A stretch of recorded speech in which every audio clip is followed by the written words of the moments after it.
এরা মাঠে নিয়ে গিয়ে বাপের সামনে সুন্দর ভাই, দেখতে যার চেহারা অতুলনীয়, অমায়িক অপরূপ চেহারা, ভাইকে কাঁধে করে ঘাড়ে করে বাপের সামনে নিয়ে গেল। মাঠে গিয়া ছাড় মেরে ফেলে দিল। 10 ভাই ধরে 10 দিক থেকে ধাক্কা মুক্কা মারতে লাগলো। ইউসুফ নবী কান্না করছে, কোনো ভাই তার কান্নার কথা শুনে না। বেরাদার বন্ধুগণ ভাইরা, এবার তার জামা কাপড়গুলা গায়ে থেকে খুলে নিল, হাত বাঁধলো, পা বাঁধলো, বাঁধার পরে বলছে, কে কি করবি, মেরেই ফেলে দে, না থাকবে বাঁশ, না বাজবে বাঁশি, না ইউসুফ থাকবে, না আব্বা ইউসুফ ইউসুফ করবে। তারপরে একে মেরে ফেলে দিয়ে আমরা তওবা করে নিব, আর তওবা করে বাপের কাছে ভালো মানুষ হয়ে যাব। তখন ওদের বড় ভাইয়ের নাম ছিল ইহুদা। ইহুদা বলেছিল, না, এই কাজ তোরা করিস না, যদি মারিস তাহলে জান মারা হচ্ছে মহাপাপ, আল্লাহ ক্ষমা করবে না। ইউসুফকে জানে মারিস না, যদি করিস তো একটা কাজ কর, ওই জঙ্গলের মধ্যে ইদারা আছে, কুয়া, কুয়াতে ফেলে দিব, চল, কোনো মুসাফির কুড়িয়া পাবে, ইউসুফকে নিয়ে অন্য দেশে চলে যাবে, এমনি করে সে বাপের কাছ থেকে দূর হয়ে যাবে, আমরা বাপের কাছে প্রিয় হয়ে যাব। সবার এই কথাটা ভালো লাগলো। ইউসুফ নবীকে নিয়ে গিয়ে হাত পা বেঁধে, দড়ি বেঁধে, নির্মম ভাবে নিষ্ঠুরতার পরিচয় দিয়ে 10 ভাই এই অন্ধকার কুয়াতে ছেড়ে দিল। অন্ধকার কূপে, অন্ধকার কুয়াতে ছেড়ে দিল। আর যেমনি ছাড়তে নেই, এ বাবু, এগুলাই চাল তোমার আমার খারাপ, খুব খারাপ। এত কষ্ট করে বুক ফাটাই কহে যাচ্ছে, তোরা উঠে পালাছে, বক্তার মন লাগবে, উঠতে থাকেন তো বক্তার মন লাগবে। হ্যাঁ, যদি তোমাকে পেশাব টেশাব লাগে তো যাওয়া পারে। এই যে দেখেন, বুড়া মানুষটা পিছন থেকে আগে চলে এসেছে, মাশাআল্লাহ। যারা বুঝে তারা যাবে না। ওই যে অবুঝের দল, যে টুপি মাথায়, সব hero, up to date, gentleman, আন্ডার পেন ঘুরে বেড়াচ্ছে, দেখছেন না, সব আন্ডার পেন, এগুলো সব আন্ডার পেন। হ্যাঁ, কিছুই বুঝে না, ঘোড়ার সুর, কিছুই বুঝে না, খালি হিরোগিরি দেখাচ্ছে। মোবাইল ধরে নিয়েছে, হিরোগিরি দেখাচ্ছে। বাপ, কত যে শিক্ষিত এরা, গুটকা খোর সব। হ্যাঁ, চুল কাটিছে ঘোড়ার মতো, ছিঁড়া প্যান্ট পরে বেড়াচ্ছে, আর কইছে I am a standard, I am a gentleman, I am a under pen. হায় রে, সব আন্ডার পেন, পালা, সব শয়তানের দল, বদমাশের হাড্ডি, সব খালি ঘুরে বেড়াচ্ছে। দেখেন, খালি ঘুরে বেড়াচ্ছে, শোনা শুনিনি, খালি ঘুরে বেড়াচ্ছে, বদমাশের হাড্ডি সব। দেখেই বিরক্ত লাগছে, বুঝে না সুঝে সব, রাতের বেলা টুপি পরে বেড়াচ্ছে, হিরোগিরি সব। হ্যাঁ, কোন সিস্টেম এটা? বাবু, পেশাব টেশাব লাগলে উঠে যাওয়া পারে। একটা লোক উঠছে, বক্তার দেখে মিজাজ খারাপ হবে নাকি? সামনে লোক বসে বসে শুনছেন, হঠাৎ উঠে গেলেন আপনি, মন খারাপ হবে না? বক্তার মন খারাপ, বাস বসে ফের উঠবা চাইছে, কিন্তু পেশাব লেগেছে খুব জোর, ধরে রাখা পারে না, উঠছে, বস বস বসে। 2-3 বার ডেটেছে, ও বসেছে তো বসেছে, একদম মাটিতে সেটে গেছে, জালসা খত, তাও নিয়ে যাচ্ছে, সবাই যাচ্ছে, যা যা যা, বারবার যাচ্ছিল, খুশি না করে কছে, মৌলভী সাহেব তোমার ভয়ে এখানে হাগামুতা করে বসেছি, আনি যাও, যেটার জন্য যাচ্ছিল সব হয়ে গেছে এখানে, প্রয়োজন হলে যাওয়া পাবে, বেপ্রয়োজনে যাইন না বাবু। শোনেন, কাজ দিবে, কাজে লাগবে। নবী কইছে, তোমরা জ্ঞান শিখতে থাকো, উতলুবুল ইলমা মিনাল মাহদি ইলাল লাহাদ, মায়ের কোল থেকে কবর যাওয়া পর্যন্ত শিক্ষা নিতেই থাকো, শিখতেই থাকো। বলুন সুবহানাল্লাহ। শিক্ষার শেষ ছে বাবু? কও শিক্ষার শেষ ছে? শিক্ষার শেষ নেই। শিখতে থাকো, শিখতে থাকো, জ্ঞান অর্জন করতে থাকো, করতে থাকো। আমরা 10 বছর উত্তরপ্রদেশে গিয়ে পড়েছি, 25 বছর ধরে এখনো পড়েই যাচ্ছে, পড়েই যাচ্ছে, পড়েই যাচ্ছে। হ্যাঁ, ফুরাছে না। তাও মনে করেছি যে আমরা এক কোনাও নি জানিছি। আমার শিক্ষকরা যেটা জানিছিল তার এক কোনাও নি জানিছি। তো শিখে যাও, শিখে যাও, পড়তে থাকো, জ্ঞানী লোকের কাছে বসতে থাকো, পেতে থাকবো। কি বলছিলাম কহদিন?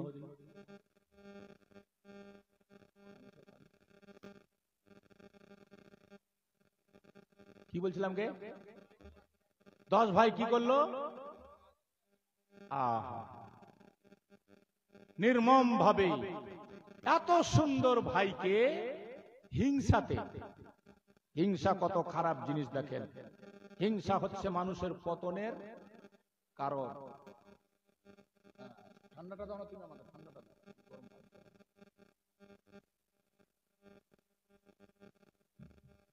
গাড়ির পিছনে লেখা থাকে দেখবেন, চেষ্টা করো, হিংসা করো না, চেষ্টা করো, তোমারও হবে। আছে না? অনেকগুলা গাড়ির পিছনে শিক্ষা দেওয়ার জন্য লেখা থাকে, এমনি না।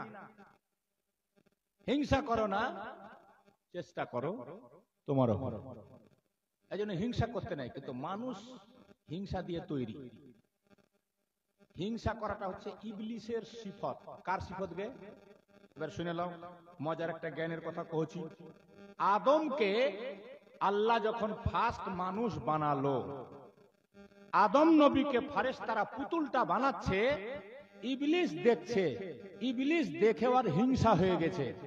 হিংসাতে কইছে আল্লাহ মানুষ বানিয়ে দিল, আল্লাহ আদমকে বানিয়ে দিল। হিংসাতে থু থু চালিয়ে দিল। কার উপরে? আদমের উপরে। জোরসে কও, কার উপরে? কে চালালো? ইবলিস। জোরে বলো, কে? হিংসাতে। কিসে? থু থু গিয়ে পড়লো পেটের মাঝখানে। ফেরেশতারা কোচ আল্লাহ আদমকে বানালাম, ইবলিস হিংসাতে থুথু দিয়ে দিয়েছে আদমের পেটে উপরে। ইবলিসের থুথু পড়ে গেছে, কি করব? আল্লাহ কোচ গোল করে কেটে ওই মাটিটা তুলে নে। ফেরেশতারা গোল করে কেটে মাটিটা তুলে নিল, ওইটাই হয়ে গেল নাভি। নাভি, নাভিটা গর্তছে না গে? সবার নাভিটা গর্তছে না? মাটি কে নাই কম। ওই যে ফেরেশতারা গোল করে কেটে মাটিটা তুলে নিল, ইবলিস এখানে থুথু দিয়েছিল, থুথু বাবা আদমের। এবার ওই মাটিটা ফেরেশতারা কোচ আল্লাহ এই মাটিটা কি করবো? আল্লাহ কোচে শয়তানের থুথু আর কোন কাজে লাগবে? তো ওই মাটিটা দিয়ে কুত্তা বানাই দাও। কুত্তা, কুত্তা। কি বানানো হলো? জোরসে কহো। তাহলে কুত্তা কোথা থেকে তৈরি? কে কথা কইছে? কেন বাত করছেন কে? কুত্তা কোথা থেকে তৈরি? বলেন দেখি। এই যে কুত্তা কোথা থেকে তৈরি? হ্যাঁ, তো তোরা গল্প করবেন তো কি বুঝলি? এখনই তো কয়ে দেব। কুত্তা কোথা থেকে তৈরি বুঝলেন? ইবলিস থুথু দিয়েছিল আদমের পেটে, মাটি ফেরেশতারা উঠিয়ে নিল কেটে, আল্লাহ বলল কুত্তা বানাতে। কি বানাতে? এজন্য দেখবেন কুত্তার খুব তাড়াতাড়ি মানুষের সঙ্গে দোস্তি হয়ে যায়, হয় কি না? মানুষের একটা অংশ, মানুষের নাভি থেকে কুত্তা তৈরি হয়েছে। এই জন্য এক টুকরো যদি বিস্কিট রুটি কোনোদিন দোকানে কোনো কুত্তার সামনে ফেলে রাখেন, আপনাকে দেখলে লেজ হিলাবে, খুব তাড়াতাড়ি দোস্তি হয়ে যায়। তাহলে বুঝে নিলেন, আজকে একটা শিক্ষা পেলেন যে কুত্তা কোথা থেকে তৈরি। শিক্ষা পেলেন না গে? এরকম জ্ঞানী লোকের কাছে বসলে শিক্ষা পাবে। ধ্যান দিয়ে শুনবেন, কাজে লাগে। কথায় কথা আসলে বেরিয়ে গেল, এটা আপনাদের নসিবে ছিল। সব সময় তো সব কথা মনে পড়ে না, কি করে মনে হয়ে গেল তো বলে দিলাম। হিংসা, হিংসা করা এটা শয়তানের কাজ। হিংসা করাটা কার কাজ? 10 ভাই হিংসা করলো, ইউসুফ নবীকে হিংসাতে ফেলে দিল কুমাতে। এবার এরা চিন্তা করছে, সন্ধ্যা লেগে গেল, বাড়ি যেতে হবে, বাপ আমাদেরকে প্রশ্ন করবে আমার ছেলে কোথায়, ইউসুফ কোথায়, বলো আমরা কি বলবো? তখন 10 ভাই একটা যুক্তি করছে, একটা ছাগল জবে করছে। ছাগল কি জবে করলো? বকরি। তোরা কি কহেন?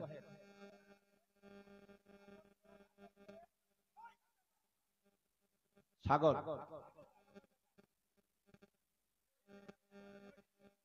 হায় হায় হায় হায়, তোবা তোবা।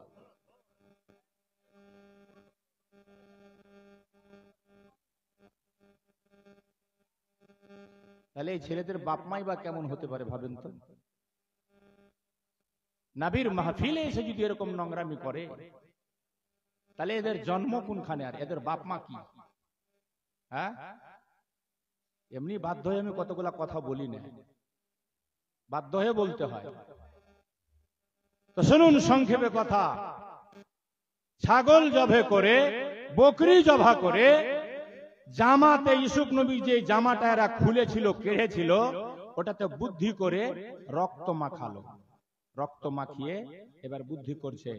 বাপ যখন জিজ্ঞেস করবে আমার বেটা ইউসুফ কই, তো বলবো আব্বা তোমার বেটা ইউসুফকে নেকড়ে বাঘে খেয়ে নিয়েছে, আমরা কোন রকম করে তার জামাটা কাটতে পেরেছি, ইউসুফকে বাঁচাতে পারিনি। এই দেখো রক্ত মাখা জামা। এই জামা নিয়ে সন্ধ্যাবেলা ইয়াকুব নবীর ছেলেরা যখন হাউ মাউ করে কাঁদছে, একটা মিছামিছি কাঁদন হয়, একটা আসল কাঁদন হয়, আছে না?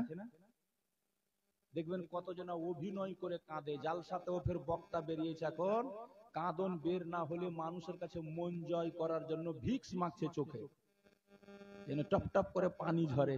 মানুষ কাজে বাপ রে বক্তা কানে দিলে একদম।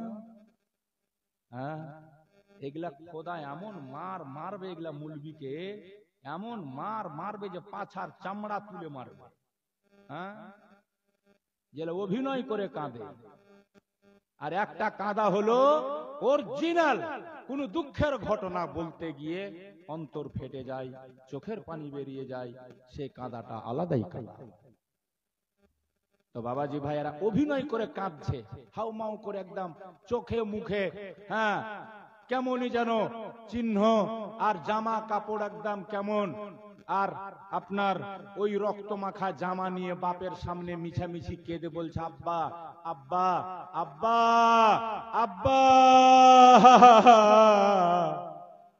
মিছামিছি। হ্যাঁ হ্যাঁ হ্যাঁ, আব্বা কইছে হ্যাঁ হ্যাঁ কেন করেছিস, কি ব্যাপার? ইউসুফ কয়, কইছে আব্বা বাঘে খেয়ে নিয়েছে আমার ভাই ইউসুফকে, এই দেখো জামাটা কোন রকম কেড়েছি, ইউসুফকে বাঁচাতে পারিনি।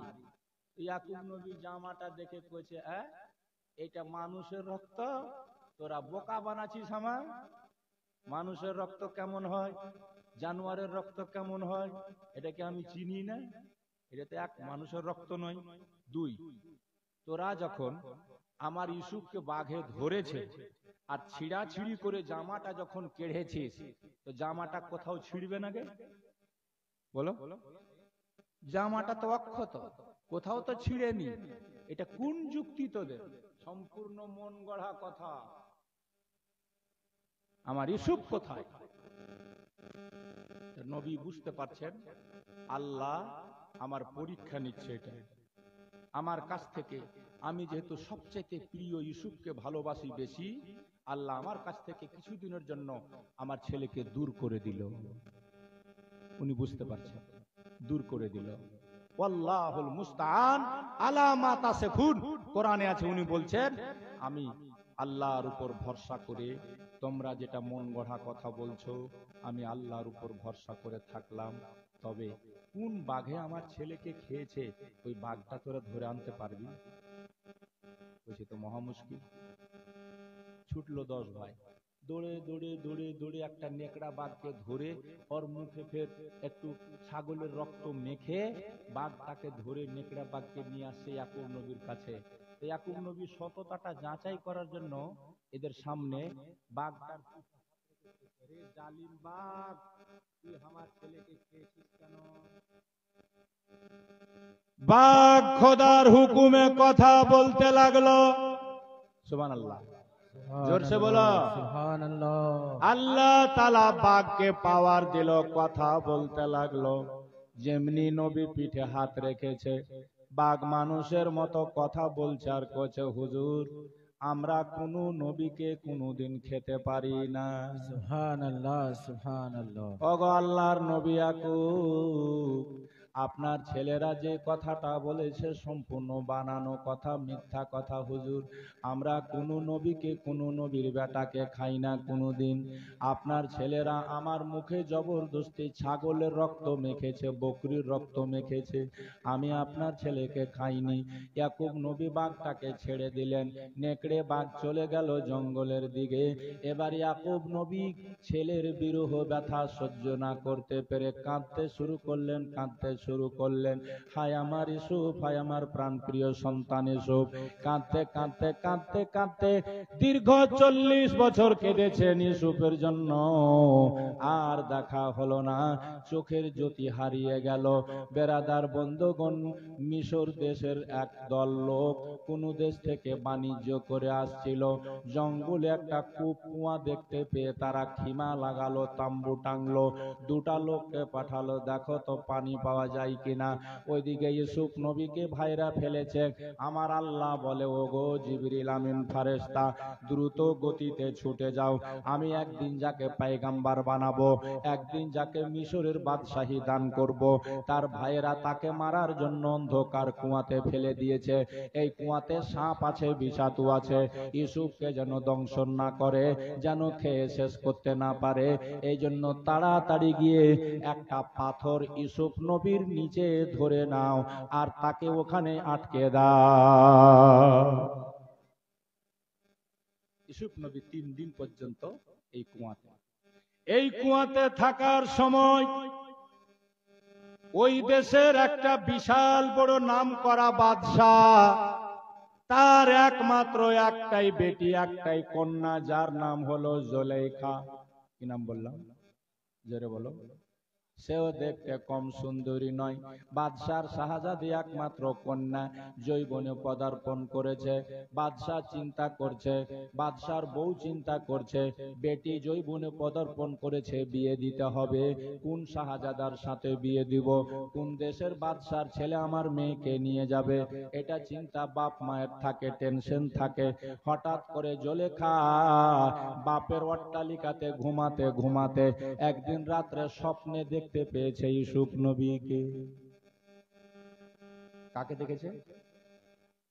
স্বপ্নে দেখছেন ইউসুফকে। দেখার পর চেহারাটা দেখেই জুলেখা ফেদা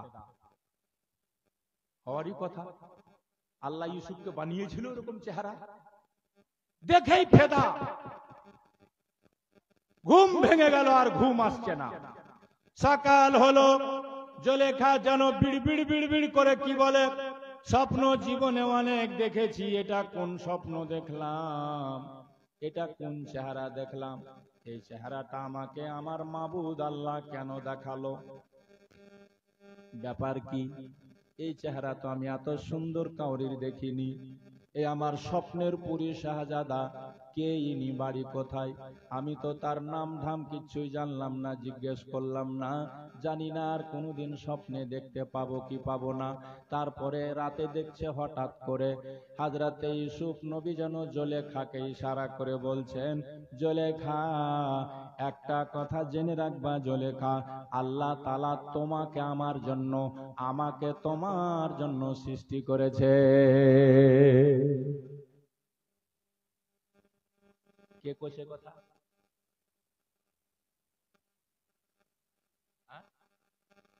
একটাই লোক শুনছে, বাকি লোক ধ্যান।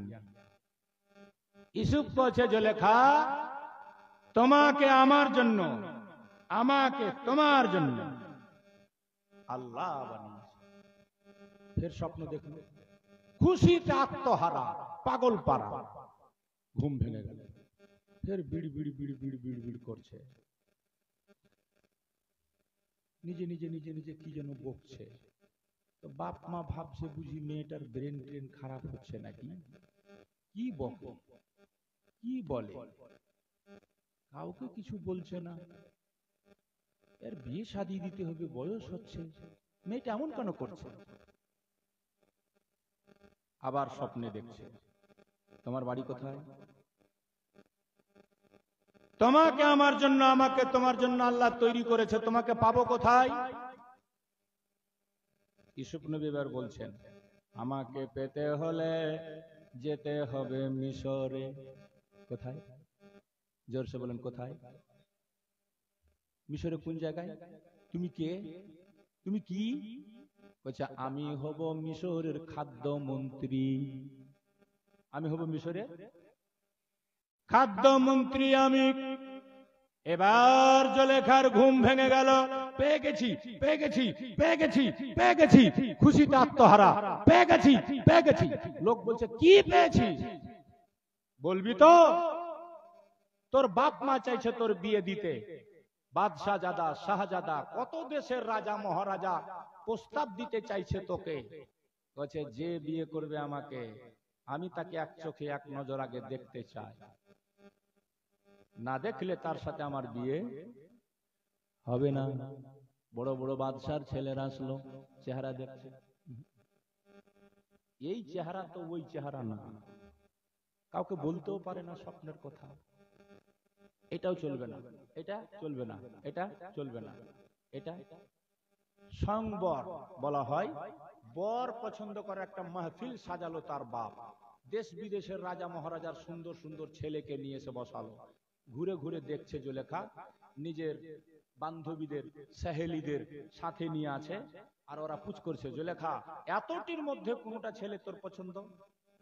বলছে না। তাহলে কার সাথে তোর বিয়ে হবে? কাকে বিয়ে করবো তুই? তো কছে, যাকে বিয়ে করব আমি, আমি ওকেই বিয়ে করব যাকে স্বপ্নে দেখেছি। কিসে দেখেছি? সব মেয়েরা কে হাই রে বাবা, কোন পাগল মেয়ে, স্বপ্নে তো মানুষ কত কি দেখে। স্বপ্নের কোনো গ্যারান্টি আছে? सपना सपना कभी अपना होता है? नहीं होता है। तो স্বপ্নে তো আমরাও কত কি দেখেছি। কচ্ছে, তোদের স্বপ্ন আলাদা, আমার স্বপ্ন আলাদা। ঠিক আছে, তুই যাকে স্বপ্নে দেখেছিস তাহলে তার নাম কি? কচ্ছে, নাম তো জানিনি, তবে একটা কথা জেনেছি, আমার আব্বাকে তোমরা জানিয়ে দাও, সে হবে মিশরের খাদ্য মন্ত্রী, ওর সাথে আমার বিয়ে হবে। বাপ খবর পেয়ে মিশরে গেল। মিশরের বাদশার নাম ছিল রাইয়ান, ওর খাদ্য মন্ত্রীর নাম ছিল আজিজ। কি নাম ছিল? আজিজ। রাইয়ান বাদশাকে বলল, আমার মেয়ে স্বপ্ন দেখেছে, তোমার দেশের খাদ্য মন্ত্রীকে পছন্দ করেছে, তাই আমি একমাত্র আমার কন্যা শাহজাদি জুলেখা সুন্দরীকে তোমার খাদ্য মন্ত্রীর সঙ্গে বিয়ে দিতে চাই। তবে যে খাদ্য মন্ত্রী সে কিন্তু এখনই শুকন, ওটা আলাদা। যে খাদ্য মন্ত্রী হয় তার টাইটেল হচ্ছে আজিজ। ওখানে যে খাদ্য মন্ত্রী হবে তার টাইটেল হবে আজিজ। বুঝতে পেরেছেন? আমাদের এখানে পঞ্চায়েতে ইলেকশন লড়ে যে জিতে গেল, যাকে সবাই সাপোর্ট করলো, সেই মেম্বারদের মধ্যে একজনকে করা হয় কি প্রধান। ওর নাম হয়ে গেল কি প্রধান। এগুলা হলো মেম্বার, ওটা কি হলো প্রধান। তো মিশর এরকম যে খাদ্যমন্ত্রীর পদে নির্বাচিত হতো তার নাম হতো আজিজ। শয়তানগুলোর শয়তানি যায়, আর ফুটফাট ভাটকা ভুটকা করতেই আছে। কি সব সন্তান রে বাবা, এগুলা কোন মায়ের পেটে জন্ম এদের, মাথাই খারাপ হয়ে যায়। আজিজ নামটা কি? জোরসে বলেন, আজিজ। আচ্ছা, আপনারা ওই পারের লোকটি এপারে চলে আসেন তো, এবারে আসেন, উঠেন, আসেন। আল্লাহুম্মা সাল্লি আলা সাইয়্যিদিনা মাওলানা মুহাম্মদ ওয়া আলা আলে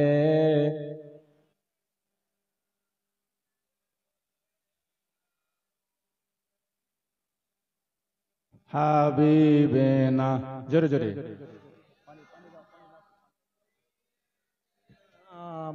মাওলানা মুহাম্মদ ওয়া আলা আলি সাইয়্যিদিনা মাওলানা মনে বড় আশা ছিল যাব মদিনা। জোরে বলতে হবে, সুবহানাল্লাহ, হাত উঠে বলুন ইয়া রাসূলুল্লাহ। বিদ্রোহী কবি কাজী নজরুলের লেখা, এই যেমন তেমন কবি না। মনে বড় আশা ছিল যাব মদিনা, সালাম আমি করব গিয়ে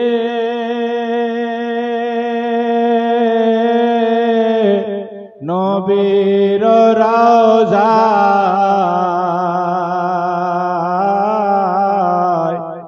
মনে বড় আশা ছিল যাব মদিনা। আমি নাচ শুনিয়ে সময় পার করতে রাজি নই, অনেক আছে নাচ। হ্যাঁ, শুধু মনটাকে আপনাদের একটুখানি নিজের দিকে নেওয়ার জন্য একটা ছন্দ পড়লাম। তো কি বলছিলাম? আজিজ, যে ওখানকার খাদ্যমন্ত্রী হবে তার টাইটেল নামটা কি হবে? আজিজ। তো বাদশাহ, জুলেখার বাপ বাদশাহ নিজেই রাইয়ান বাদশাহকে বলছে, ভাই তোমার খাদ্যমন্ত্রী আজিজকে পছন্দ করেছে আমার মেয়ে, তাই আমার মেয়েকে আমি তার হাতে তুলে দিতে চাই। আরে বাপরে, খবর শুনতে নেই, খুশিতে আটখানা ঢোল বাজনা তাসা ব্যঙ্গ শুরু হয়ে গেল, ধুম ধাক্কা বিয়ে।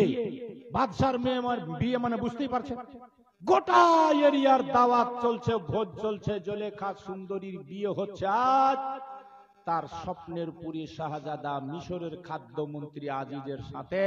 কিন্তু জুলেখা এখন বুঝতেই পারিনি যে আমি যাকে স্বপ্নে দেখেছি উপরে আছে কুয়াতে। ভুল সিদ্ধান্ত, তাড়াহুড়া করে বিয়ের প্রস্তাব দেওয়াতে বিয়ে হয়ে গেল। এবার আজিজ নিজের বউ পেয়ে খুশি হয়ে বাদশার শাহজাদি বিশ্ব সুন্দরী সুশ্রী গোলাকার জুলেখাকে পেয়ে আত্মহারা পাগল পাড়া, সোনা দিয়ে চাঁদি দিয়ে সাজিয়েছে শুধু বাসর ঘর। আর যখনই যাচ্ছে বউর মুখ থেকে ওড়নাটা উঠাতে যাবে, আর জুলেখার নজরটা আজিজের উপরে পড়তে নেই। জুলেখা দেখছে আমার পায়ের তল থেকে মনে হচ্ছে মাটি সরে গেল, এ তো সেই শাহজাদা নয়। হাই সর্বনাশ, আমি কি করলাম? কাকে বিয়ের প্রস্তাব দিলাম? কাকে কবুল করলাম আমি? এটা তো সেই স্বপ্নের পুরী শাহজাদা নয়। আমি কি ভুল করলাম? হয়তো আমাকে আরো কিছুদিন অপেক্ষা করতে হতো, তার জন্য একটু বুঝি তাড়াহুড়া করে দিয়েছি। না, একে বর মানলে চলবে না, একে নিজের সবকিছু লুটিয়ে দিলে চলবে না। কারণ সে শাহজাদা আমাকে কি বলেছে? আল্লাহ আমাকে তোমার জন্য, তোমাকে নিশ্চয় আমি তাকে পাবো, তবে হয়তো সাধনা করতে হবে, অপেক্ষা করতে হবে। বলছে, স্বামী শোনা, তোমার সঙ্গে বিয়ে হয়ে গেছে আমার। হ্যাঁ। আমি তোমার সুন্দরী বউ? বলে হ্যাঁ। আমার একটা কথা যদি রাখো তাহলে তুমি ঠিক আমাকে পাবা, আর যদি না রাখো তাহলে আত্মহত্যা করে মারা যাবে। বলছে হাই বাপ, ওটা কি? তো বলছে, আমি কিছুদিনের জন্য বরত রেখেছি, মানত মেনেছি যে আমরা দুজন একসাথে হব না। তার মধ্যে আমার কিছুদিন কেটে গেছে, কিছুদিন আর বাকি আছে। তুমি যদি আমাকে আলাদা, তুমি আলাদা থাকতে পারো আর আমার মানতটা পূর্ণ করো, তাহলে আমি তো তোমার বউ আছি। আর যদি না পারো তাহলে আমার মানতটা ভঙ্গ হওয়ার কারণে আমি অভিমান হিসাবে নিজের আত্মহত্যা করে জীবন শেষ করি। কোনটা চাপ? আজিজ কছে, তোর মতো স্ত্রী পাওয়া তো ভাগ্যের ব্যাপার, কপালের ব্যাপার। জুলেখা তুমি যেটা বলবে আমি সেটাতেই রাজি। ঠিক আছে, তুমি আলাদা, আমি আলাদা। দুইজন দুই বিছানায় থাকতে লাগলো। জুলেখা একটাই টেনশন, কখন পাবো সে স্বপ্নের পুরীকে? ওইদিকে ওই যে সওদাগররা ব্যবসা করতে করতে মিশরের দিকে যাচ্ছিল, কুয়াতে পানি আনতে গিয়ে একজনাকে পানি আনতে পাঠিয়েছে, ও ডোলটা যেমনি ফেলেছে, জিবরিল আমিন এসে বলছে, ইউসুফ, হঠাৎ করে ডোল ধরে নিল। ইউসুফ নবী ডোল ধরে নিয়েছে, রশি ধরে নিয়েছে, বা ডোলে চড়ে গেছে, যেটাই হোক। এবার বালতিওয়ালা বালতিটা যে পানি ভরে উঠাবে, তো তার একটা ওজন তো আর জানা আছে। ইউসুফ নবী একটা বাচ্চা ছেলে বালতি ধরে নেওয়া, বালতিতে চড়ে নেওয়া মানে কি পারছে না, ডাক দিচ্ছে, ও আমার সাথীরা তাড়াতাড়ি এসো তো, বালতি তুলতে পারি না। এবার সাথীরা দৌড়ে আসলো, এসে সবাই মিলে বালতি তুলে যেমনি উঠাচ্ছে, তো চেহারা দেখে সবাই অবাক, বলছে বাপ রে বাপ, আমরা একটা গোলাম পেয়ে গেলাম, একটা শাহজাদা পেয়ে গেলাম, বলা যায় না কার সন্তান, তাড়াতাড়ি ঢেকে দাও। চাদর মাদর দিয়ে ঢেকে দিল, কেউ দেখে নেয়, কেউ জানতে পারে, কেড়ে নিবে, একে গিয়ে মিশরের বাজারে বিক্রি করলে অনেক টাকা হবে। ওদিকে 10 ভাই ছাগল চড়াতে যায়, মনে মনে কয়, আমাদের ভাই ইউসুফ তো হয়তো আর বেঁচে নাই, মরে গেছে, পচে গেছে, কুয়া থেকে, ইদারা থেকে হয়তো দুর্গন্ধ বের হচ্ছে। এই মনে করে ওখানে গিয়ে দেখলো কিছু লোক এসে বসে আছে, মুসাফিরদের কাছে যেতে নাই, দেখছে তো ইউসুফ জিন্দা হালে বসে আছে। তখন এরা কি বলছে জানেন? এই লোকেরা, এইটা জানো, আমাদের বাড়ির আকর্মা, কুকর্মা, চাকর, গোলাম কাজ করতে পারে না, কাজের ভয়ে এসে লুকিয়েছিল কুয়াতে, আমরা একে বিক্রি করব, তোমরা নিবা? যদি নাও নিয়ে যাও, নাও তো নিয়ে যাও। মানে এরা চাইছে কোনো মতো বাপের কাছ থেকে দূর করতে। ইউসুফ বলছে, আমার ভাই, আমার দাদা, এক বাপের সন্তান সবাই আমরা, এমন করে তোমরা আর আমার উপর অত্যাচার করো না। আমার বাবা হয়তো আমার জন্য কাঁদতে কাঁদতে ব্যাকুল হয়ে যাচ্ছে, বাবার কাছ থেকে তোমরা আমাকে দূরে সরিয়ে দিও না। তোমরা যে আমার ভাই, আমি যে তোমাদের ভাই, এই কথা কেন স্বীকার করো না? এরা ইশারা করে বলছে ইউসুফকে, ইউসুফ, তুই যদি একটা বাক্য উচ্চারণ করিস এখানেই মেরে শেষ করে দিব। হযরতে ইয়াকুব আলাইহিস সালাম ভাইয়ের পরিচয় দেওয়ার চেষ্টা করেও আর দিতে পারল না, চুপচাপ থেকে গেল। ওরা যেটা বলছে সেটাই স্বীকার করে নিল। বেরাদার 20 দিরহামে তারা বিক্রি করে দিল ভাইকে, ভাইকে 20 দিরহামে বিক্রি করে 10 ভাই 2 টাকা করে তো ভাগ পাবো, এই বলে বিক্রি করে দিল। মুসাফিররা ইউসুফ নবীকে নিয়ে যখন বেরাদার কানান থেকে মিশরের দিকে প্রত্যাবর্তন করলো, যেতে লাগলো, ইউসুফ নবীর মনটা যেন ফেটে গেল। হায় রে আমার সোনার দেশ, হায় রে আমার জন্মভূমি ছেড়ে আমি কোথায় যাচ্ছি আল্লাহ। আমার আব্বা থেকে গেল, আমার মা তো এমনি নাই, দুনিয়া ছেড়ে আমায় বিদায় নিয়েছে। বুক ফাটা কান্না বের হচ্ছে। মাগো, আমি তোমার সন্তান ইউসুফ, আমাকে ছোট্ট অবস্থায় রেখে দিয়ে তুমি দুনিয়া থেকে বিদায় নিয়েছিলে মা। আজ আমার সতলা ভাইরা আমার সাথে যে জুলুম করেছে, অত্যাচার করেছে মা, সেটা সহ্যের বাইরে। মাগো, তোমার কবরে আমি আর ফিরতে পারবো কিনা মা,